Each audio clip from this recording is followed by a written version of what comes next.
Well, I have a lot of books out there, but this was different for me in that I sprinkled aspects of this book into various books over the years while sort of waiting to write this one.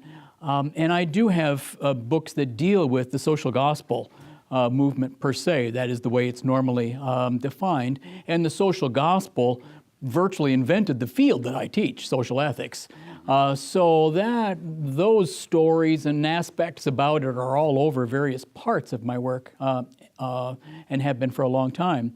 But I have long had this belief that the most important part of the story of the American social gospel and its enormous influence in American life, in politics, in society, in religion, has just not been told because mostly it gets told as though it's mostly white people and their institutions and their ecumenical movement and their churches and all of that ends up dominating the narrative. And I've known better than that for many years. So I've sprinkled an argument about the importance of the black social gospel into books for many years, and finally it was just a question of finally doing the comprehensive argument about that. The social gospel itself is that moment and then that movement in American religious history in which American church leaders begin to say that Christianity has a mission to transform the structures of society in the direction of social justice. All right, now, all three parts of that sentence, none of them are even possible before, say, 1880. That is to say, the notion that there's such a thing as social justice, the notion that there's such a thing as a social structure, that language just doesn't even exist before the same generation in which we develop sociology, the social sciences, socialism, I mean, various things that go with social, including the notion there's such a thing as social justice. It all comes along at the same time. So it's the idea that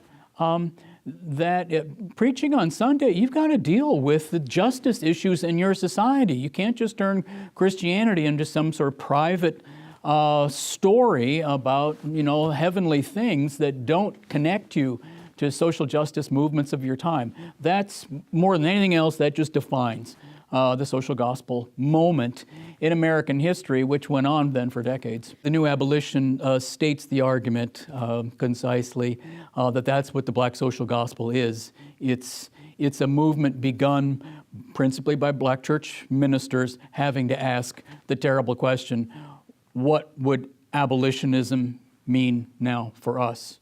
That is to say, abolition has come and gone, and yet now it's the 1870s, 1880s, and you've got a rampage of lynching going on and the institution of a new racial caste system in this country, and people having to say, well, we're not abolitionists because those are our heroes, those are people from a previous generation, but what would a new abolitionism mean for us, because that's our situation of having to figure out what that would be and what it would mean for our time. So my argument is that that's when people have to ask that question, that really is the marker that marks off a previous generation, that is the previous abolitionist story, which is very much in this story. That is, it's the beating heart of what becomes the black social gospel.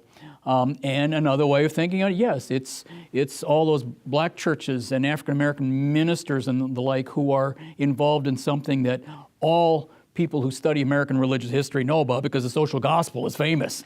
But the fact that the most important social gospel was the one that was going on in African-American churches, that story has not been told. The greatest story we have in this country is the story of Martin Luther King Jr. and his formation and his impact on the society and what came out of the Southern Christian Leadership Conference. But to be able to tell that story to a next generation, we have to find different ways of telling it, of sort of breaking the stereotypes that are out there, because everyone knows just a little bit about Martin Luther King, and then that can be a kind of way of inoculating you from finding out why it is that he's actually so important, and that movement was so greatly important, and that everything that was at stake there is still terribly important in our society today. Martin Luther King did not come from nowhere, and to explicate this black social gospel backstory to what became the civil rights movement is necessary just to even be able to understand what was the civil rights movement.